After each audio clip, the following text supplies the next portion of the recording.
आज हम रसायन विज्ञान का चैप्टर 4 पढ़ेंगे, जिसमें कार्बन और उसके यौगिकों के बारे में बताया गया है। कार्बन एक एलिमेंट है जो ज़्यादातर सभी पदार्थों में पाया जाता है। यहाँ तक कि जितने भी जीव हैं, सभी जीवों का शरीर भी कार्बन से बना हुआ है।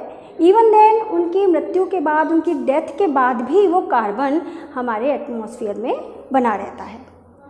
तो हम इस कार्बन से बनने वाले जितने भी कंपाउंड्स हैं उनके बारे में हम कुछ जानकारी हासिल करेंगे, लेकिन उससे पहले थोड़ी सी हम उसका बेस बनाते हैं कि कार्बन जो है वो हमारी पीरियोडिक टेबल में कहाँ स्टैंड करता है, उसका एटॉमिक नंबर क्या है, उसका एटॉमिक वेट क्या है, उसका इलेक्ट्रॉनिक विन्यास क्या है, इसी सब के बारे में पहले चर्चा करेंगे। उसके बाद हम कार्बन से बनने वाले कंपाउंड्स के बारे में जानकारी हासिल करें। कार्बन हमारी पीरियोडिक टेबल में 6 नंबर पर आता है। उसमें 6 प्रोटॉन होते हैं और 6 इलेक्ट्रॉन होते हैं, इसलिए उसका एटॉमिक नंबर 6 होता है। वेट जो है वो प्रोटॉन और न्यूट्रॉन के नंबर्स को हम जोड़ देते हैं, तभी किसी एटम का वेट निकल कर आता है। तो इसका एटॉमिक वेट 12 होता है, यानी number of proton 6 plus number of neutron 6 हमको जोड़ देंगे तो एटॉमिक वेट कार्बन का 12 आता है। इसका इलेक्ट्रॉनिक कॉन्फ़िगरेशन यानी इलेक्ट्रॉनिक विन्यास 2 और 4 है, यानी पहले ऑर्बिटल में 2 इलेक्ट्रॉन हैं और दूसरे ऑर्बिटल में 4 हैं।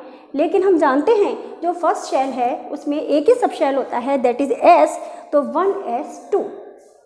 नेक्स्ट हमारी सेकंड शेल जो है उसमें 2 सब शेल होती हैं, S एंड P।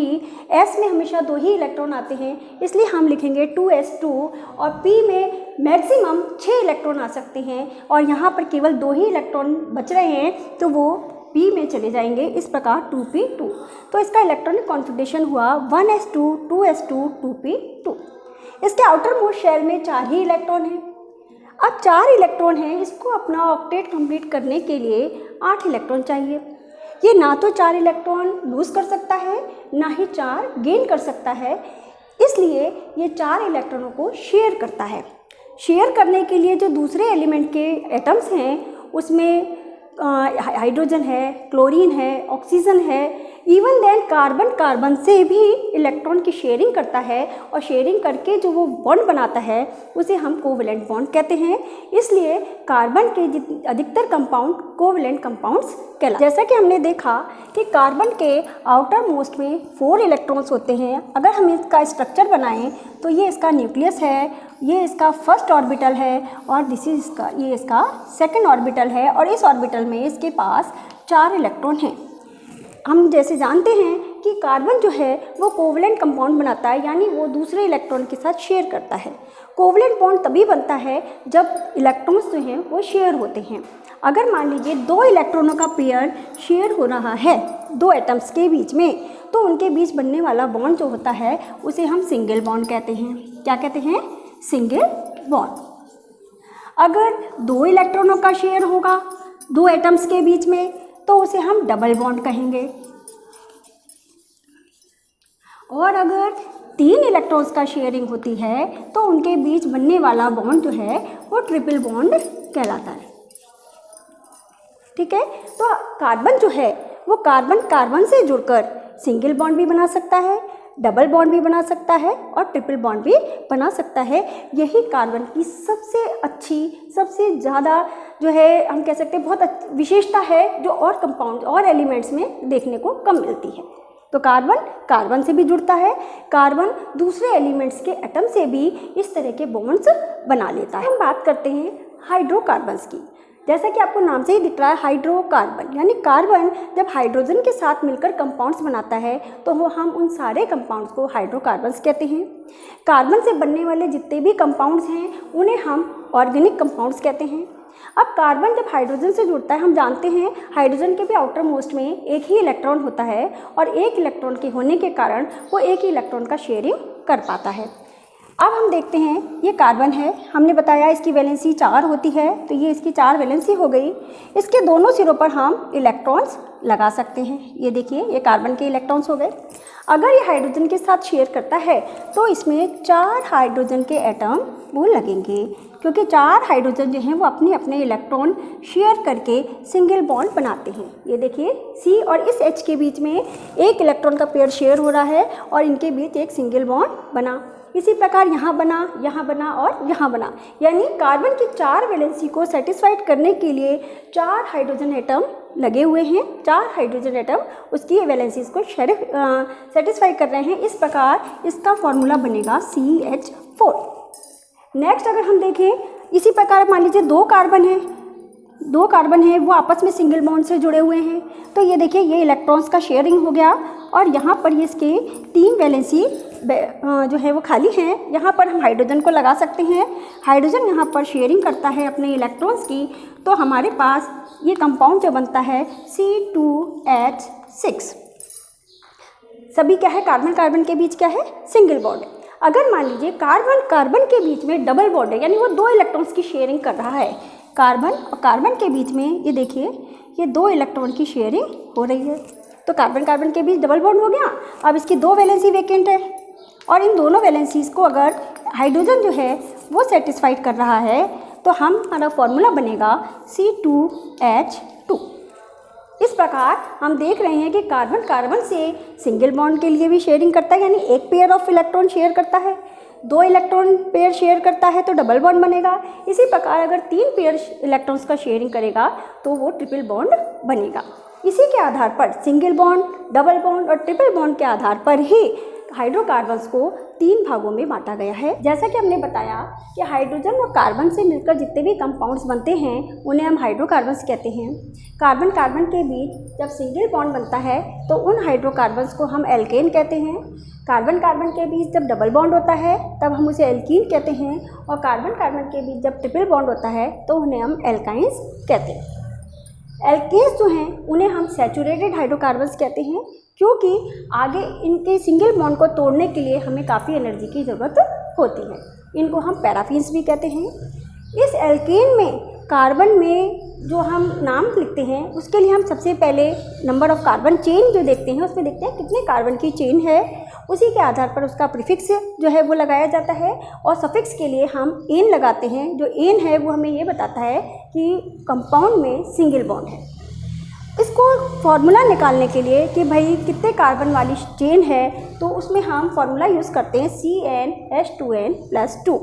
यहाँ पर n जो है वो नंबर ऑफ़ कार्बन बताती है, और इस प्रकार से हम एल्केन की पूरी एक सीरीज़ निकाल सकते हैं। इसी प्रकार एल्कीन्स जो हैं और एल्काइन जो हैं ये अनसैचुरेटेड कंपाउंड्स कहलाते हैं। अनसैचुरेटेड क्यों कहलाते हैं? क्योंकि जब भी ये रिएक्ट करते हैं तो पहले इनके डबल और ट्रिपल बॉन्ड वो टूटते हैं। डबल बॉन्ड जो है वो कन्वर्ट होता है सिंगल बॉन्ड में, और ट्रिपल बॉन्ड में पहले वो डबल में टूटेगा और डबल के बाद ही वो सिंगल बॉन्ड में कन्वर्ट होता है। इसलिए हम इन्हें अनसैचुरेटेड कंपाउंड्स कहते हैं या ओलिफिन्स भी कहते हैं। एल्कीन्स में उसकी सीरीज़ निकालने के लिए कि कितने कार्बन की चेन है तो उसमें कितने हाइड्रोजन होंगे, उसका नाम क्या होगा, तो उससे पहले हम कंपाउंड का जो फार्मूला है उसे निकालने के लिए हम फार्मूला यूज़ करते हैं CnH2n, और एल्काइंस में फार्मूला यूज़ करते हैं CnH2n-2। इसमें जो है प्रीफिक्स तो सेम लगता है, यानी नंबर ऑफ़ कार्बन को पहले लिखा जाता है, यहाँ भी नंबर ऑफ़ कार्बन पहले लिखे जाते हैं, लेकिन सफिक्स में जो पीछे लगाते हैं, एल्कीन में ईन लगाते हैं और एल्काइन में YNE आइन लगाते हैं। इनसे हमें ये पता लगता है कि कार्बन कार्बन के बीच डबल और ट्रिपल बॉन्ड मौजूद है। हमने यहाँ देखा एक फार्मूले में कि यहाँ पर जैसे ही एक बॉन्ड बढ़ता है 2 हाइड्रोजन कम हो जाते हैं। यहाँ पे जैसे देखिए CnH2n+2 है, यहाँ पर 2 हाइड्रोजन कम हो गए क्योंकि एक बॉन्ड बढ़ गया। यहाँ पर एक बॉन्ड और बढ़ जाता है तो 2 हाइड्रोजन और कम हो जाते हैं।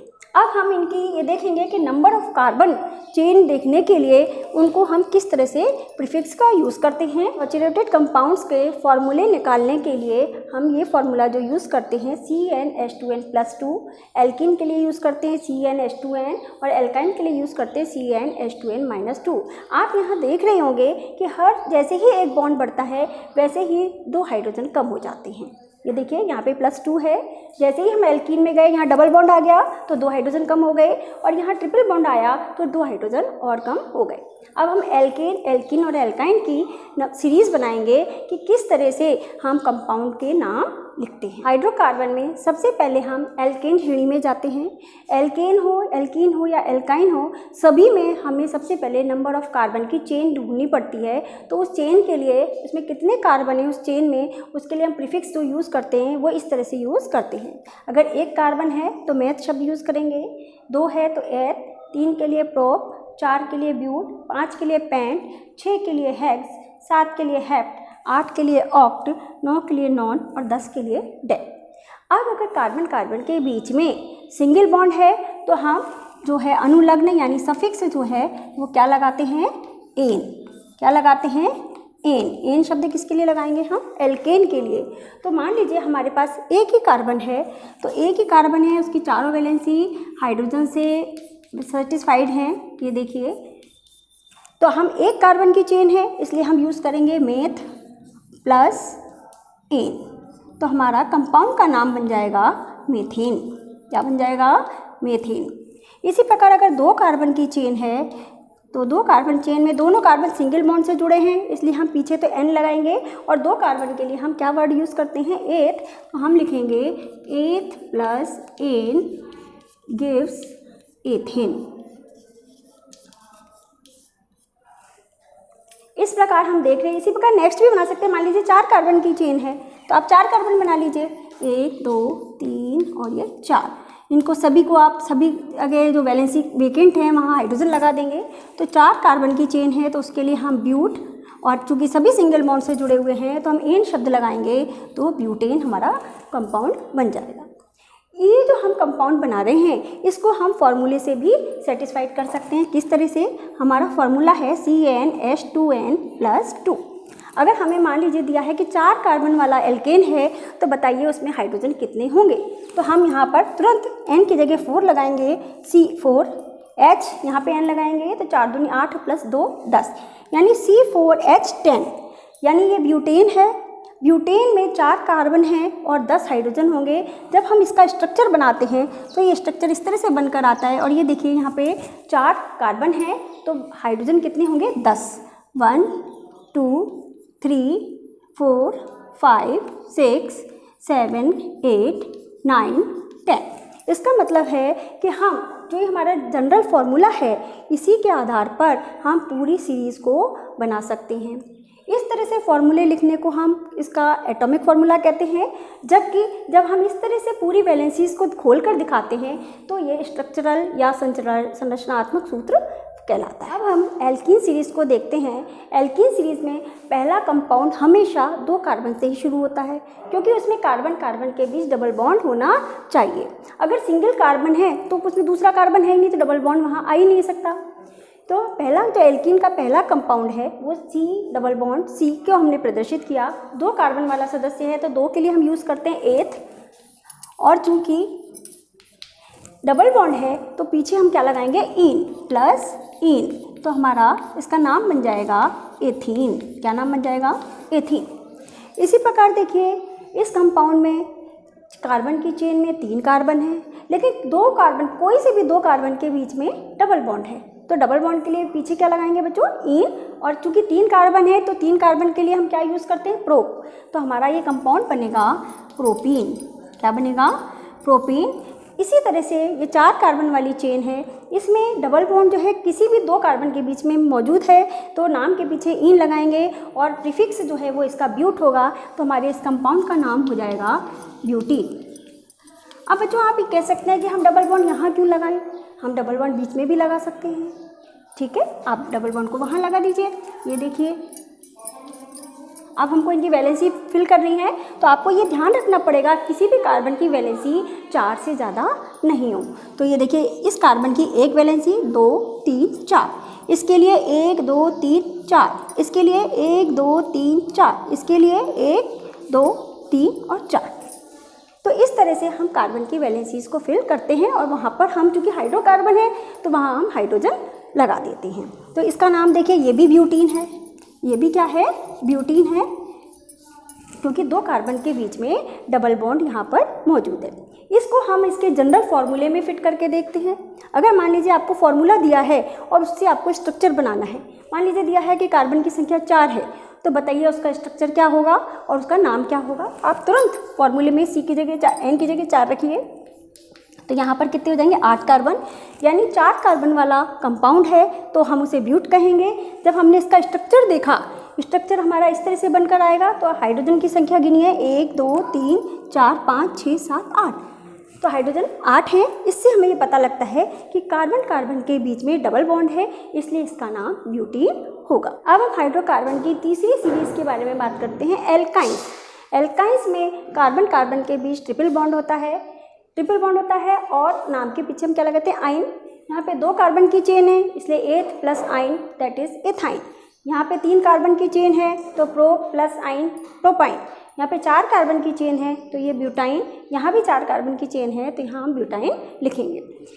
इन्हीं को जब हम अपने जनरल फॉर्मूले में से दिखाया जाए तो हम क्या करेंगे, यहाँ पर कार्बन की नंबर ऑफ कार्बन लिखेंगे।